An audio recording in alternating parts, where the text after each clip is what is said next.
Jason with Chicago News. It's a real crisp, cold Chicago fall day, but we've got something that'll warm us up, the 2018 Lexus LC 500. Even though it's cold outside, there's lots to talk about design-wise. This is a gorgeous car. It really takes a lot of design cues from the LFA supercar that Lexus did a few years ago. These headlights, the way they go down here, the integration of the Lexus design grille, the quarter panels, haunches, this thing really just screams elegance and performance. You can really see what I'm talking about the quarter panels here. It really sucks in tight through the side of the door here, and then it bulges back out for the fender. It creates this incredibly athletic, it looks like, you know, kind of the coiled up haunches of a wild animal about to strike, and really when you drive it, you get that feeling as well. The C-pillar design here is not quite as bold as on some of the other designs. It lends to a classier feel, and you've got a nice carbon fiber roof up top as well. These Lexus taillights, which have kind of looked offensive to us on a couple other cars, really look good here. You've got them protruding a little bit. It kind of echoes the front where it goes down and has this corner marker. There's an integrated pop-up spoiler, and again, just lots of features that you only find in, you know, near supercars. This is really an accessible coupe that looks fantastic. Let's hop in and see if it drives as good as it looks. It's definitely a lot warmer inside the LC 500, and it also is just as beautiful in here as it is on the outside. We previewed this car a little while ago. We had some really good things to say about the interior, and I've got to say, spending more time with it, it's only getting better. You know, there's just great materials, but it's ultimately the fit and finish.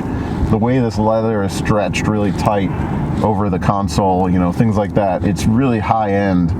It doesn't really have a Japanese car feel, it almost has an Italian car feel. It's not just the interior of this Lexus that's great, it's the driving experience that's pretty special too. This has great steering feel, certainly the driving position, the throttle response, everything that surrounds the driving experience is fantastic. And while on paper this isn't the best performer, it doesn't pull the most G's, it doesn't do the fastest quarter mile of a lot of its competitors, this is really pleasing to drive, and it kind of is a great reminder about how not everything is all about numbers. I mean, this car has a great soul. If it were a little bit lighter, it could start to target some of those numbers too. This tips the scales over 4,300 pounds, which for ultimately a small coupe like this is a lot of weight, and you kind of wonder where it all is, but at least to go along with that weight, you have a nice substantial feeling. But overall, this car is a lot more fun to drive than it looks like on paper.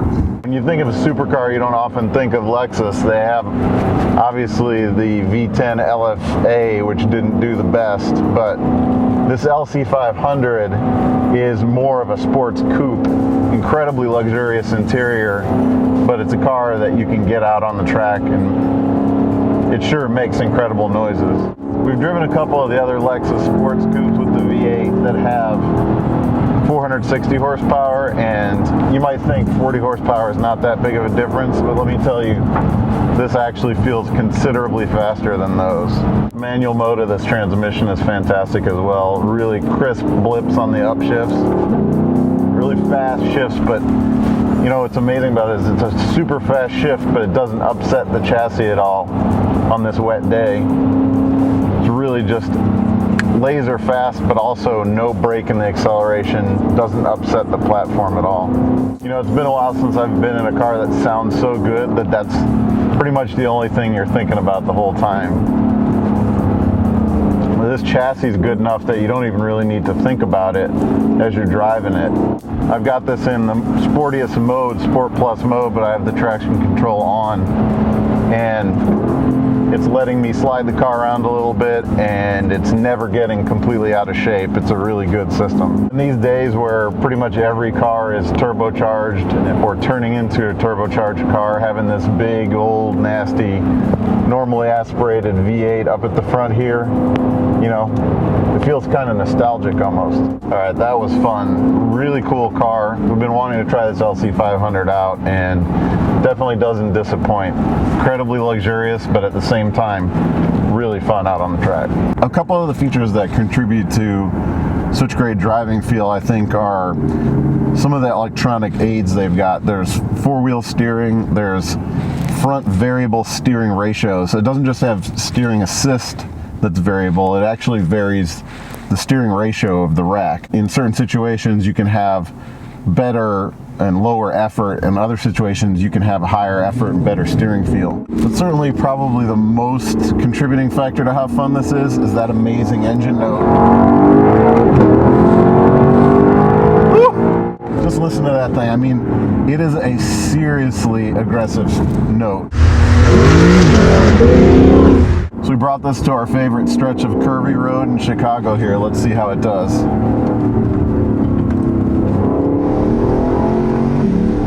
One thing I noticed is this thing really has a lively rear end. With that rear wheel steering, I think it's actually pointing the rear end through the corners, which is actually really cool.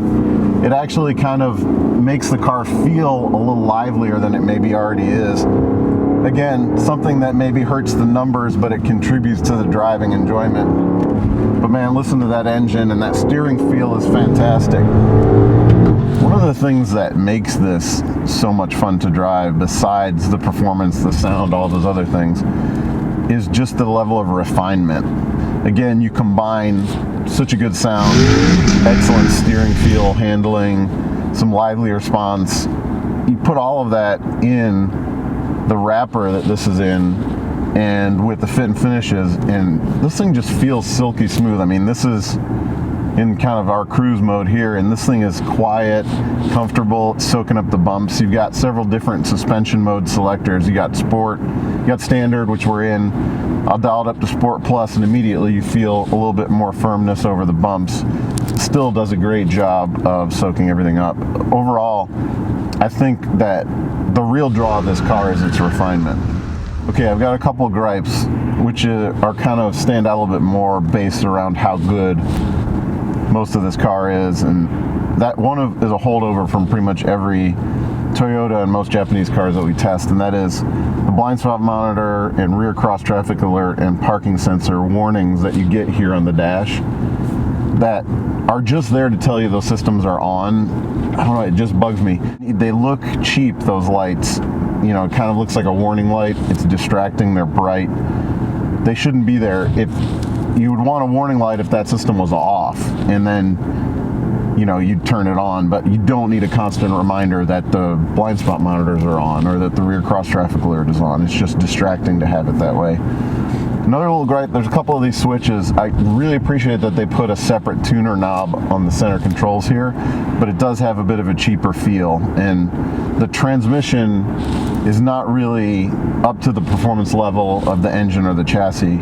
It definitely hunts for gears. It definitely lets the torque converter uncouple sometimes, so you're in the middle of going through a couple of corners and you lift off, and instead of getting that engine braking that you're looking for, you get a little bit of coasting before it engages again. So, you know, you can feel and tell it's an automatic transmission. These days there are some autos out there that you can't even tell. I mean, the programming is so good, the torque converter stays locked. Even though this is a 10-speed transmission, the ratios are fantastic. You've got these great magnesium paddles to shift gear with. It just doesn't stack up to some of the competitors. Being a Lexus, it's got this touchpad controller in the center. They've definitely improved it over the years, but it's still very distracting to use. It doesn't really respond well to the touch. It's easy to accidentally click on something.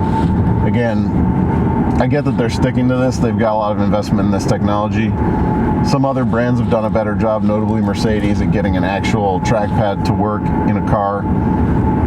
If Lexus is going to stick with this, they really need to do a lot more to perfect it. But the actual display, and especially the way it's integrated in the center dash here, is fantastic. A lot of people have been drawing comparisons between this and the Aston Martin DB11, and I kind of get it. There's this center gauge here that's laid out much the same way the Aston is.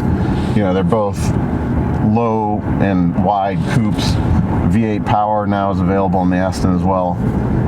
This is half the price of the Aston, and so you really can't compare them. They're not apples to apples, but this is an incredible value when you consider you can even have it in the same conversation as the DB11. You know, and when you look at some of Lexus' other offerings, the RC F Coupe is really not that much cheaper than this, maybe $15,000, $20,000 depending on how both are optioned out.